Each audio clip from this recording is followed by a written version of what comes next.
Imagine centuries of human progress were stolen while you slept.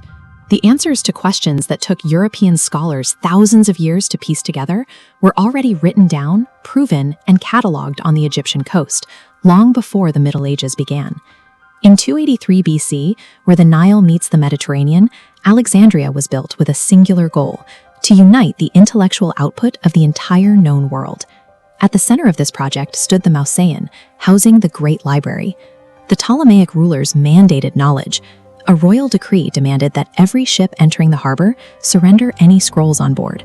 Agents with royal funds scoured the Mediterranean, acquiring everything from Aristotle's core works to lost engineering manuals.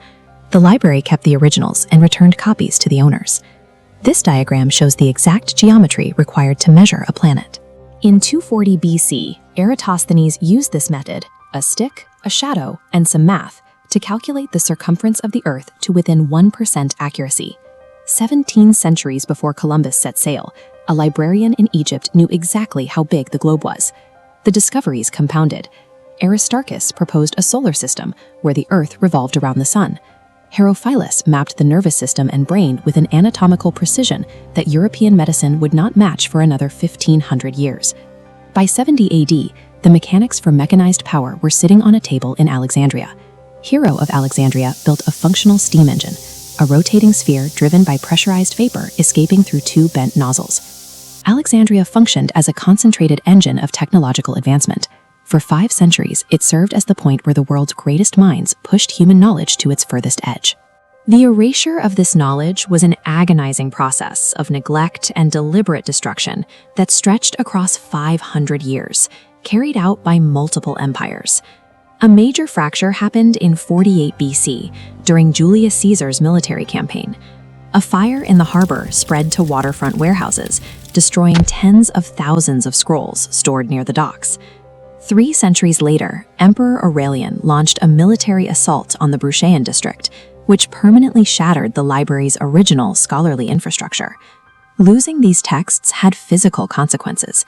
Historian Kyle Harper has found that the destruction of Alexandrian texts on quarantine and epidemic disease stripped humanity of its best defenses against pathogens. This chart tracks the timeline of surviving medical knowledge against Roman mortality rates. As the volume of Alexandrian medical texts plummet towards zero, we see a sharp spike in fatalities from the plagues that ravaged Rome in the 2nd and 3rd centuries.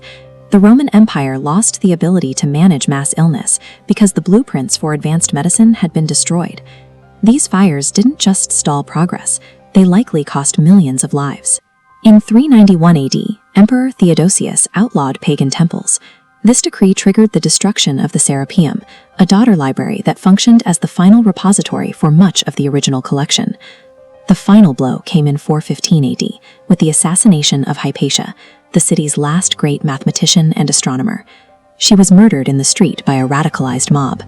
Her death marked a definitive end to the tradition of rigorous scientific inquiry in Alexandria, replacing the pursuit of discovery with ideological fear. Walk through the modern city today, and there is no physical footprint of this intellectual empire. The city of the Ptolemies is buried deep beneath concrete, shopping centers, and apartment blocks. Marine archaeologists have spent decades searching the underwater ruins in the harbor, recovering stone statues and the foundations of royal buildings, but they have found 0 surviving papyrus. The 5th-century assassination succeeded in severing modern humanity from its ancient intellectual peak. The physical library is dead. However, recent scientific breakthroughs at Oxford University suggest that we have drastically underestimated what survived the flames. In the 1st century BC, wealthy Roman collectors were building their own libraries. Many of these texts were preserved in a villa near Pompeii that was flash carbonized by the eruption of Mount Vesuvius in 79 AD.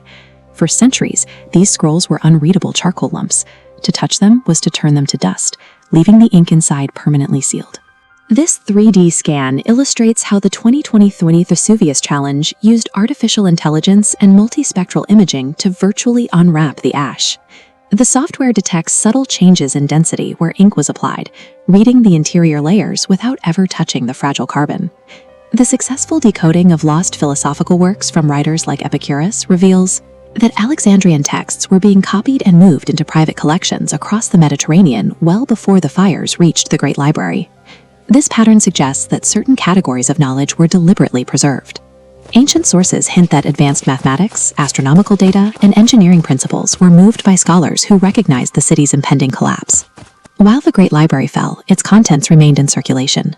An unknown fraction of this lost timeline is likely still buried in the earth, carbonized but intact, waiting to be read.